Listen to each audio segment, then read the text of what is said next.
Today we're going to be reading some more Reddit true horror stories. This has been my favorite thing to do so far, so I thought I would do some more. I'm going to be reading them off my iPad, so go ahead and get comfortable, get your snacks in, get you some water, because we about to get started. I've had many experiences, but I'll tell you one that freaked me out because I wasn't the only witness. I was about 12 years old and I was talking with my dad in his room. My mom was in the closet with the lights off, but we could clearly see her folding clothes. Well, during me and my dad's conversation, he asked my mom something, but no reply. He eventually got to the point where he started to yell.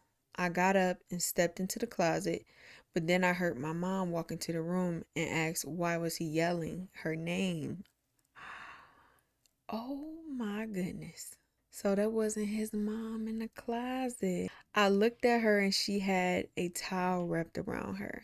I quickly looked back into the closet and saw nothing. Oh my goodness. Y'all, I couldn't even look at my mama the same at that point because, okay, who are you? Like, you not even sure if that's your real mom. This obviously creeped me and my dad out. Whatever we saw, it wasn't my mom. Whatever it was, it had her shape and even the bun. My mom always had her hair in a bun. I would have completely thought this was my imagination if it weren't for my dad also being there and seeing it too. See, that's why it's good to have a witness because now he not crazy. It actually happened because somebody well, it's more believable when you have somebody there with you. That was crazy. My father passed away in 2005. My daughter was just over a year old. My husband at the same time, sister, baby, and myself moved on to the farmlands my father had before he passed away.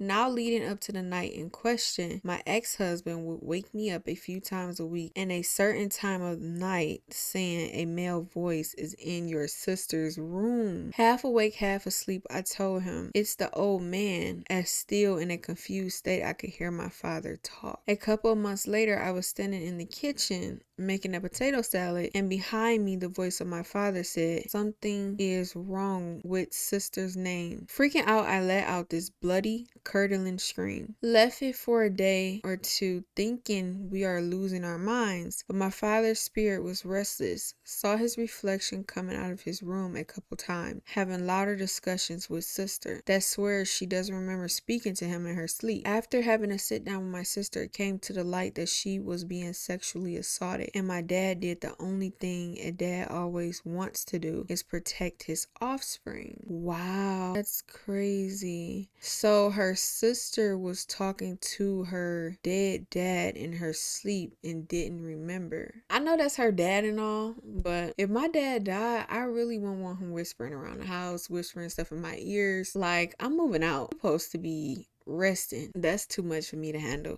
mentally.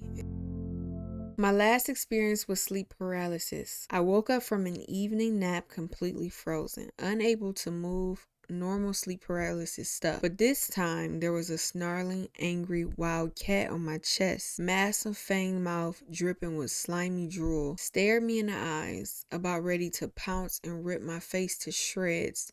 Its huge paws with giant razor-sharp claws dug into my chest, piercing right through to the bone. Wake me up now. My heart was pounding so hard it hurt, and I think my breathing stopped. Then I came out of it, and turns out the family cat was standing on my chest. A sweet, gentle, long-haired, ragdoll type cat. My breath came rushing back and I just had to lie there, breathing heavily and waiting for my pulse to stabilize before I could go on with my day. That makes me think about this one time when I was in college and I had a sleep paralysis dream, and it was this thing with long nails sitting on my dresser and I could not move. And now I'm like, okay, I woke up, nothing was there though. It had been possible something was there. This story takes place back around 2010 when I was 12. My two best friends and I, along with a few other kids in the neighborhood that were also our age, often rode bikes and exploring around the neighborhood. Whenever we rode bikes, we started to notice this older white sedan around a late 90s model that would follow us around the neighborhood no matter what street we were on. What? Oh no, I would have told my mama and she would have made sure it got handled. And they will always go very, very slow and never stop following us. That's really scary. See, that's why you gotta watch out for predators. They wouldn't turn in a house or anything. This went on for several months, and one day one of my friends was able to get the license plate, and that friend's parents contacted the police. And that's what I was just about to say. Okay, how come ain't nobody contacted the police? It's been months. Are you serious? There's no telling what else he's watching if he's been doing this for months. The police would have been out that day if my mama knew about that. The police came out and got information from us, and when they looked up the plate, it did not match the car. So with the behavior of the person in the car and the fact that the license plate didn't match the car, it was possible that that person driving the car was trying to kidnap one of us and had a stolen plate. Well, yeah, that's what I was thinking. We never were able to figure out who this person was. My mama just texts. And to this day, 13 years later, I still think about this situation and wonder what their intentions were. Especially when I'm alone walking around the neighborhood, I just wonder if they're still out there somewhere. And I hope they're not stalking anyone else. So he or she must have known they called the police, because apparently after they contacted the police, they stopped following them. I feel like he should already know where they live and everything. Luckily, he's still alive. It's an amazing story.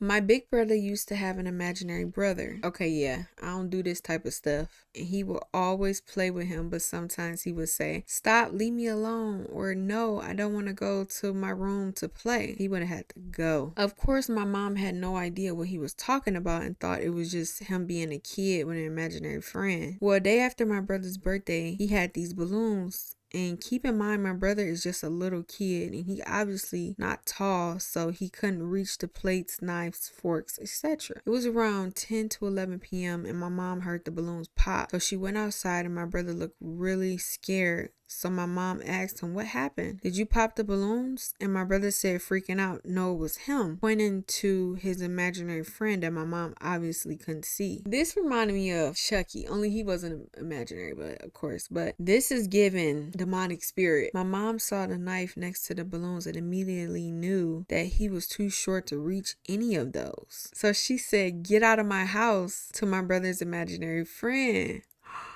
You know what's crazy? The kind of house I grew up, my mama would have thought I did that. That would have been the last thing she thought. He got a good mama, because most parents, they would have been like, "You probably use the stool or chair and grab this knife." Since my mom couldn't see him, she asked my brother if he left already, and he said he had left and thanked my mom. Later, about 10 to 15 minutes later, my cousins came over and my cousin said that he saw a woman in all white with her hair in front of her face in the front door. My brother said that that was his mom and asked my brother if she was still there, and my brother said yes and that she was mad. She started to yell for her to get out, and then she asked my brother if she was still there, and he said no. My brother is now 19 and says he still sometimes sees him in his mirror. That's crazy. Little brother or not, we would have a long distance relationship. I don't have time to be hunted by no ghosts.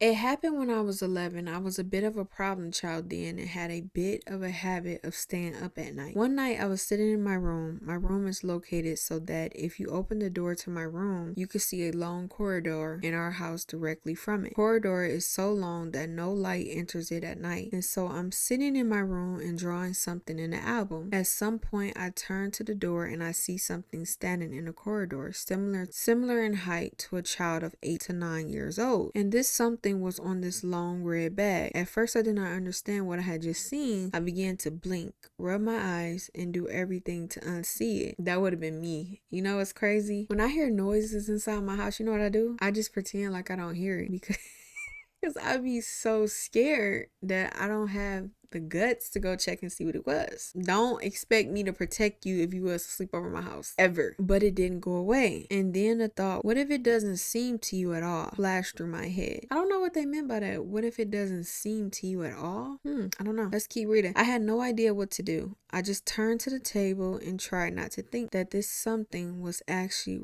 right outside my door. I did not hear any strange sounds, only the sound of my heartbeat. At some point, I heard steps somewhere far away in the corridor. I did not dare to turn around. It turned out that my mother woke up. She came to my room and scolded me for not sleeping. I had never seen anything like it. I still don't know what it was. I'm confused on this one. Okay, let's go back. He said it was similar in height to a 8 to 9 year old child, and it was on this long red bag. That's so weird. You know, the first thing that come to mind is those pictures of like the alien grays, because I'm like, aren't they tiny like that? But he didn't describe like, you know, the usual features you hear about the alien grays. I don't know if y'all know, but they supposed to have really big eyes. I don't know. Should we do one more? Okay, let's do one more.